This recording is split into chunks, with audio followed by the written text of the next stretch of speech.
Thank the Lord for all He is, all He does, and all He gives us in our life. Good morning. God bless you. Thank you for coming. Thank you for tuning in online. Welcome to First Easter Resurrection Sunday service for Beyond Belief Christian Discipleship.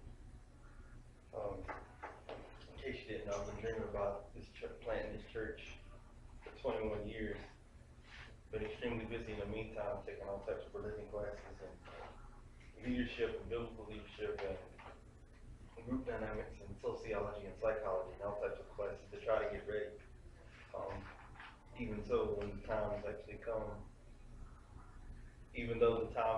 come, I'm still just still nervous. I guess it's probably also excitement, just ecstatic that the Lord is bringing the dreams into fruition and He's making the dreams a reality and not just figments of my imagination that people could dismiss me as being just hoping for too much. So we're here today to talk about the Easter season. Today commemorates the day that Jesus rose again from death into life, and He overcame death and the grave. But I'm going to kind of backstep a little bit to talk about Friday, talk about the Passover. The Hebrew word for it is Pesach. In case you haven't really read much in the Exodus, let me just kind of give you a quick overview of that before we move into what Jesus did in His life. As you may know, even from watching the Prince of Egypt movie, Moses spoke to the king of Kemet, or the Melech Mitzrayim, or as we come to call him, which is not exactly correct, we call him Pharaoh. But ultimately, Moses was too afraid to speak to him on his own, so God recruited his brother Aaron. Aaron was about 3 years older than Moses, but in any sense, Moses brought his big brother to speak to the king of Kemet on his behalf. And some people might think that I'm just using Kemet is not exactly a biblical name, but it does kind of trace back to Mitzrayim being a son of Ham, and actually the Hebrew name is Ham, and not just Ham, based on the Hebrew letter that is used to spell its name. In any sense, God sent 10 plagues on the Kemetic people to upset the religio-political structure of that day, to show that He was God supreme over anything and everything that anyone might consider a God. Long story short, God sends the 10 plagues, but before He sends the 10th plague, after the 9th plague being the palpable darkness, in other words, darkness so thick that you can feel it. You may have seen something like this in horror movies, where it's like a big dark cloud swirling and kind of reaches out and grabs people. But those are imaginings of revisiting of what this must have felt like. And beginning in Exodus chapter 11, God starts to prepare the Hebrew people for what we now call the Passover. And it would ultimately be the death of the firstborn, human and livestock. And but what the preparation that God gave the Hebrews was to take a 1-year-old lamb or goat and to kill it and to use its blood to paint on the outside of the doorposts and the crossbar of their house, of their residence.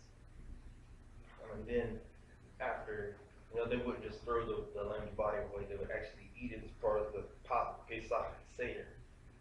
Say that again, it's Pesach Seder, which literally means Passover meal. And on their plate, in the upper left-hand corner of their plate, would be the charoset, which is a mixture of apples, nuts, and honey.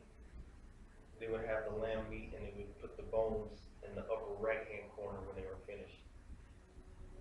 In the bottom left corner, they would have maror, which translates to bitter herbs. And in the bottom right corner, they would have roasted eggs. And on the side, they would have a bowl of salt water.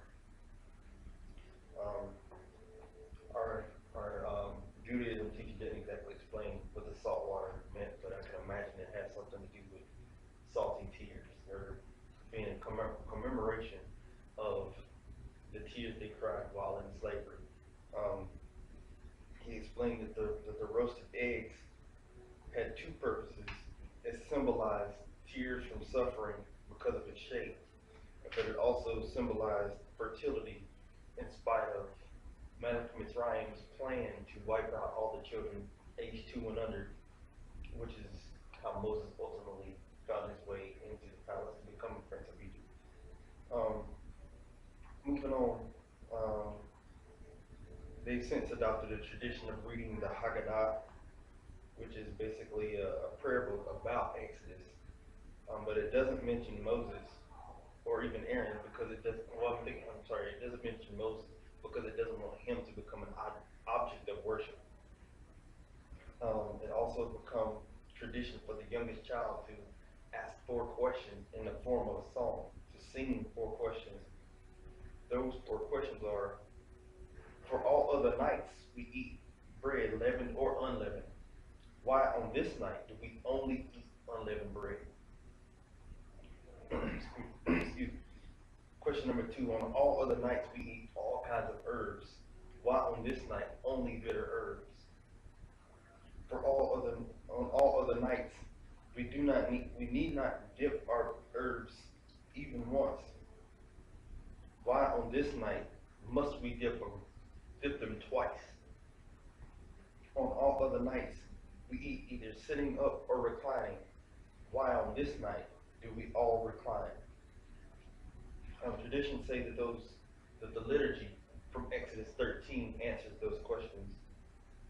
It could be sung or spoken, and basically they would take as long as the child had interest and asked questions. They would stay up potentially all night to answer the child's questions.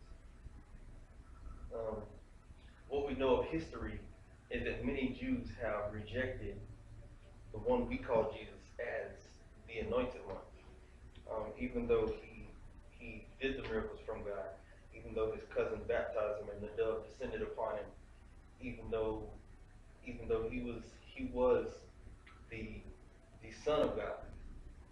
A lot of Jews don't accept him.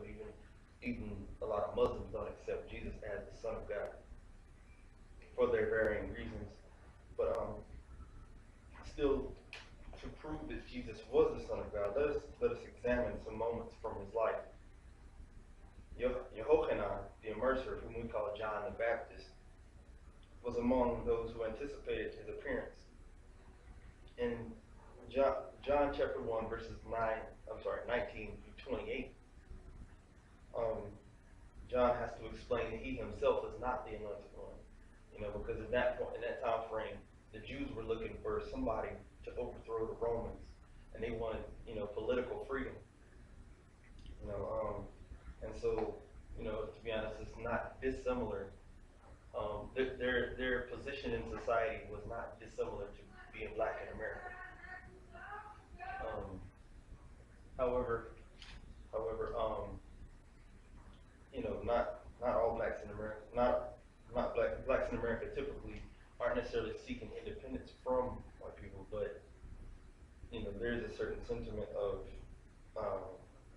second-class citizen, not having the freedom to practice, whatever religion you want or whatever the case might be. So it's a little different, but one might make that comparison and might be able to make sense of that comparison. But in any sense, the day after was recorded in John chapter 1, verses 19 through 28. Begins with verse 29 and ends in verse 34. John sees his cousin coming from a distance, approaching for immersion for baptism. And he says, "Look, God's Lamb, the one who is taking away the sin of the world. This is the man about whom I was talking. After me," when I said, "After me is coming someone who has rank above me, because he existed before me.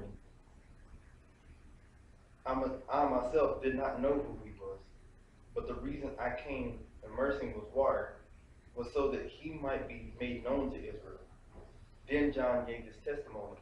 "I saw the Spirit coming down from the heavens like a dove and remaining on him. I myself did not know who he was, but the one who sent me to immerse in water said to me, 'The one on whom you see the Spirit descending and remaining, This is the one who immerses in Ruach HaKodesh, which means the Holy Spirit. And I have seen and borne witness that this is the Son of God. Again, that's John chapter 1, verses 29 through 34. Now, after some time, um, John's students, not John himself, but John's students, send an inquiry to Jesus and his followers, and basically ask, if we have to fast all the time, and even the Pharisees fast all the time, why is it that the people who follow you don't fast? Like, why do they just get to eat and drink and be merry, so to speak, but the rest of us are fasting and praying and waiting on the anointed one? Ultimately, Jesus says he's the Messiah, but he says it in a encoded, encrypted kind of way. He says, if the wedding guest, I said, why would the wedding guest fast or not celebrate when the bridegroom is with them? Now, if they didn't really, like I said, it could be kind of too encrypted, but basically he was saying that I'm the one you've been waiting for. So there's no need to fast and pray and wait for me to come if I'm here. That's what Jesus was saying when he said that. You can also read that if you want to see in Matthew chapter 9, verses 14 through 17. Because he thought that may be a little too encrypted for him, he also gave the example of not putting new wine into old wineskins. Otherwise, it may, when the wine oxidizes and expands and ferments, turns from grape juice into wine as we know it now. It expands to the point that if you put old wine in new wineskins, then you can potentially burst the wineskins, and then everything's wasted.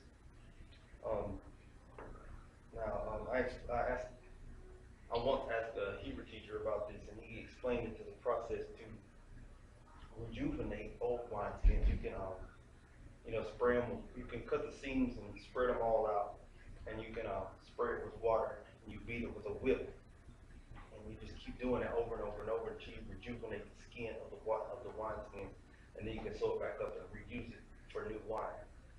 Then that won't cause it to burst. But generally speaking, that process is so long and so tedious that it's kind of a moot point. So basically, what you want to do is when you have old wineskin, just put old wine in it.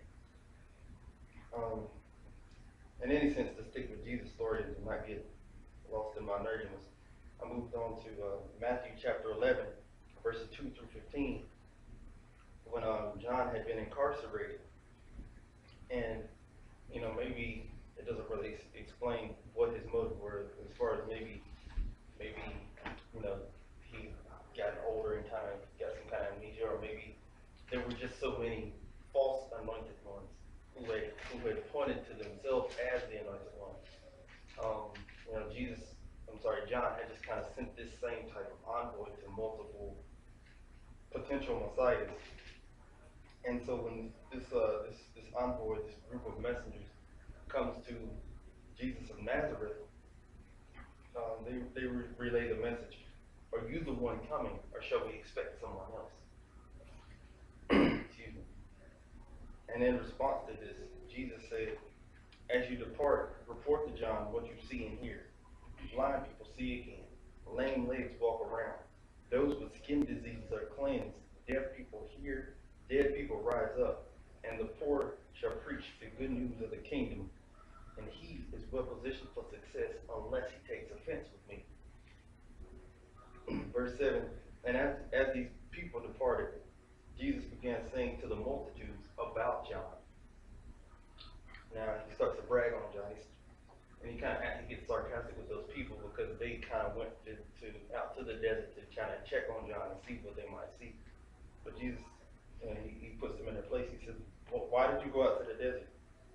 To see for yourselves? What did you expect to see? A reed swaying in the breeze?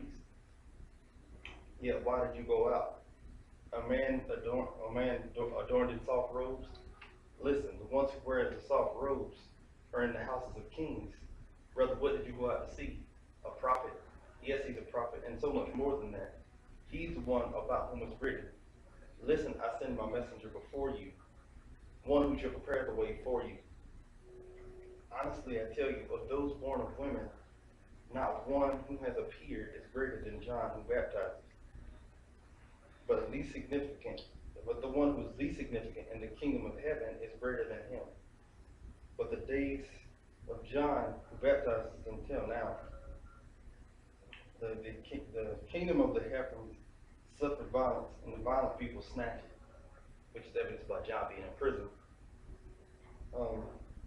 For all the prophets in the Torah before John proclaimed the divine message. And if you are willing to grasp it, he is the Eliyahu who must appear. The one having ears to hear, let him listen. And so basically, Jesus was saying of his cousin, he called his cousin a messenger, or the same Hebrew word, malachi, which means my angel.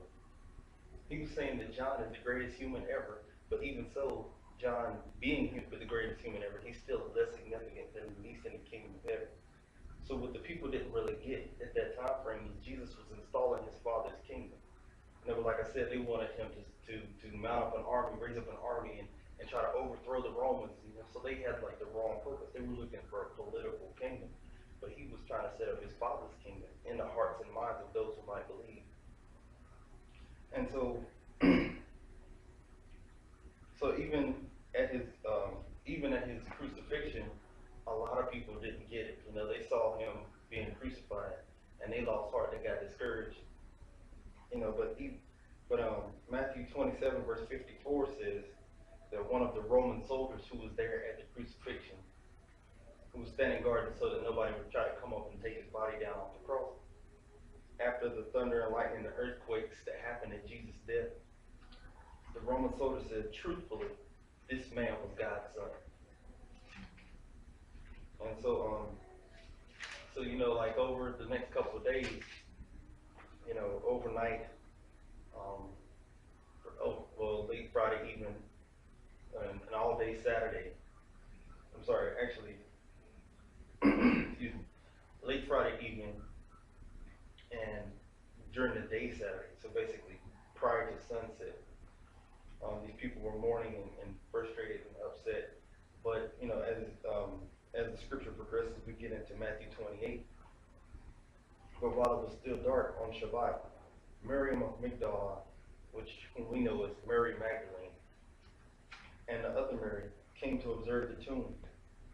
And listen, an enormous earthquake happened. For after an angel of the Lord descended from the heavens, when he approached, he rolled the stone away, and he himself was sitting on it. But his appearance was like lightning, and his garment was white as snow. And for the fear of him, those who had been guarding the tomb trembled and passed out. Your translation might read, they were as the dead ones, but basically they trembled and passed out. In response to this, the angel said to the women, you must not be afraid, for I understand that you seek Jesus who has been crucified. For he is not here, he has been raised, just as he said. Come, examine the place where he was laid. And quickly, after you are gone, I tell you, after you are gone from here, tell his disciples, he is raised from the dead, and listen, he goes before you into the Galilee, or into Galilee, as we call it in English, and there you shall see him. Listen, I have told you. So they get up from the tomb, and with fear, yet also great joy, and they run and report it to his disciples. And listen, Jesus met them, and he says, hey, you. And after they approached, they recognized him, they grasped his feet, and they worshiped him. And then Jesus says to them, don't be afraid. Go report to my brothers in order that they might meet me in Galilee, and there they shall see me. I think it's in Luke where it kind of goes into more detail about how when they saw him, they wanted to thrust their finger into his side before they would actually believe. But ultimately, so much of the people who had the disciples who believed and they followed him for 2.5 years, close to 3 years, a lot of them scattered when he was crucified. So a lot of them were going to various places, but the 12 remained, actually the 11, because Judas met an untimely fate.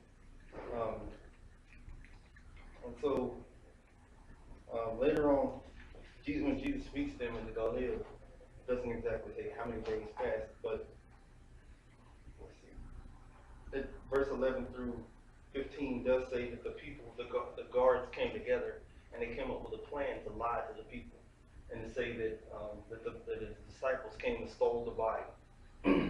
And so they received a certain amount of money for it. And so they took the silver and they went out and spread the lie as they were taught. And then, excuse me, this account spread widely among the Jews until this very day, what the text says, but I'm assuming it's like 65 AD at the latest, because of the timing of the Jewish-Roman War. But in any sense, a lot of people, a lot of Jews didn't believe that Jesus was the Messiah because of the fact that he didn't mount up an army, and because of the fact that these soldiers lied to certain people to say that he didn't really rise from the dead. It was just that his disciples came and stole the body, which even though it had been a slight against them because they were armed, trained Roman soldiers, how would they let a band of fishermen steal a body from them?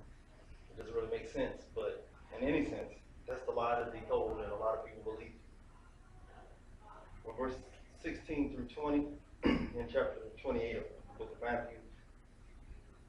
But the 11 disciples are gone into Galilee, into the mountain where Yeshua directed them. And when they saw him, they worshipped him, but they doubted. And when Yeshua approached, he spoke to them, and he says, "All authority in the heavens and on the earth is given to me. So after you are gone, make disciples of all the nations, as you baptize them in the name of the Father, the Son, and the Holy Spirit, teaching them to observe everything I have commanded you. And look, I am with you every day until the end of the age."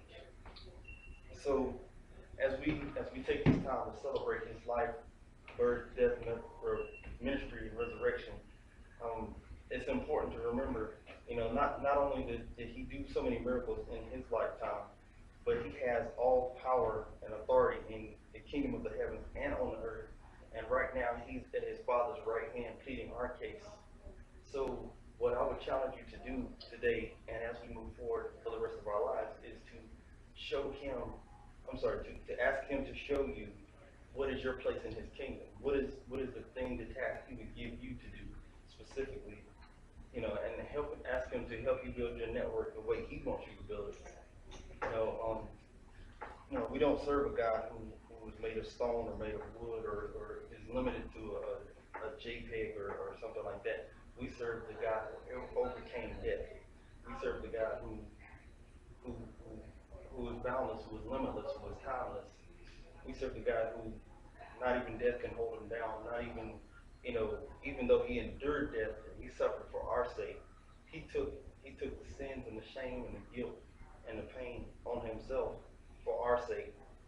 Even so, when he left the death shroud behind and he rose from the dead, that proved he had power over death. That was something that, even though he had raised people from the dead, a lot of people just didn't really understand. They didn't really think that was something that was possible.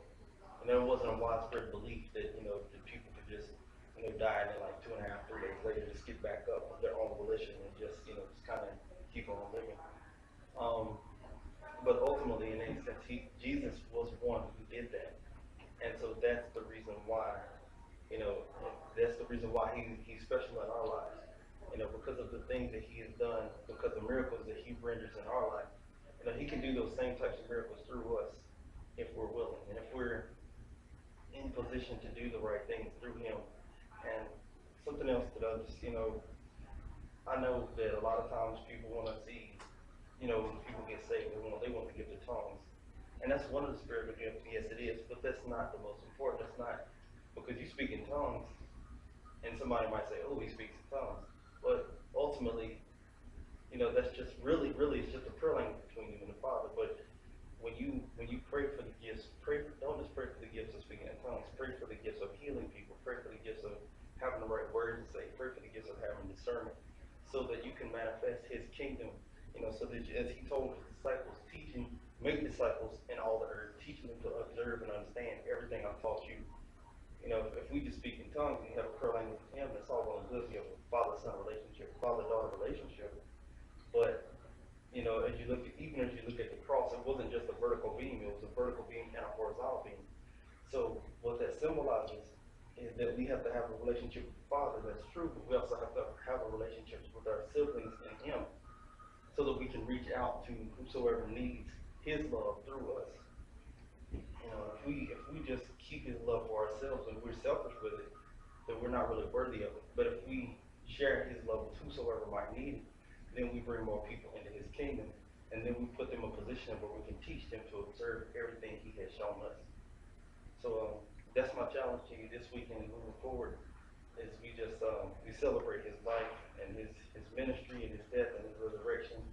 And 7 weeks later, you're reading the book of Acts chapter 1. You read about His ascension and the angels, you know, asking the men of Galilee, why are you looking at the heavens? Because He said, you know, He said He's going to ascend and He said He's going to come back.